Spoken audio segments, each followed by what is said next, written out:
Va ora in onda La chiusura delle borse, realizzato in collaborazione con Il Sussidiario. Radio Libertà, in collaborazione con Il Sussidiario TV, presenta La chiusura delle borse di oggi. Buonasera, bentrovati. Veniamo all'aggiornamento sui mercati in questo lunedì 8 giugno. Partiamo oltreoceano.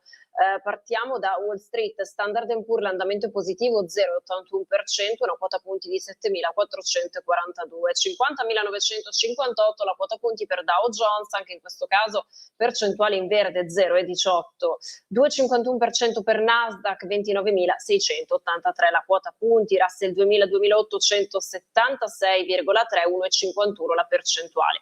Vediamo il VIX, l'indice della volatilità, 18,6, negativa la percentuale in rosso, meno 13,16%. Passiamo al valutario dollaro, 99,9, euro dollaro 1,15, sterlina dollaro 1,33. Per quanto riguarda le materie prime, parto dall'oro, al momento cresce una percentuale dello 0,04%, 4.332 dollari all'oncia, 91 i dollari al barile per il petrolio, percentuale in verde 1,60%.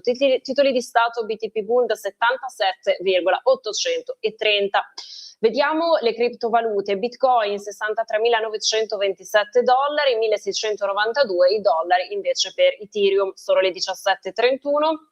Si sono quindi concluse da un minuto le contrattazioni in Piazza Affari. Vediamo come si chiude questo lunedì 8 giugno. Si chiude così in positivo con uno 0,67% per l'indice di Casa Nostra, FTSE MIB 50.228, la quota punti 8.207, la quota punti di chiusura per il mercato francese, meno 0,13% per CAC 40, IBEX 35, 18.273, altra percentuale in rosso del meno 0,39, meno 0,46% per il DAX con una quota punti di 24.641.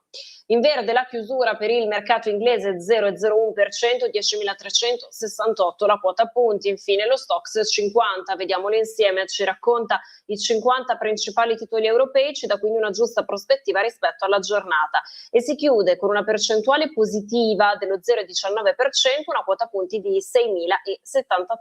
E questi gli ultimi aggiornamenti. Io vi ringrazio e vi auguro un buon proseguimento di serata. Avete ascoltato La chiusura delle borse, realizzato in collaborazione con Il Sussidiario.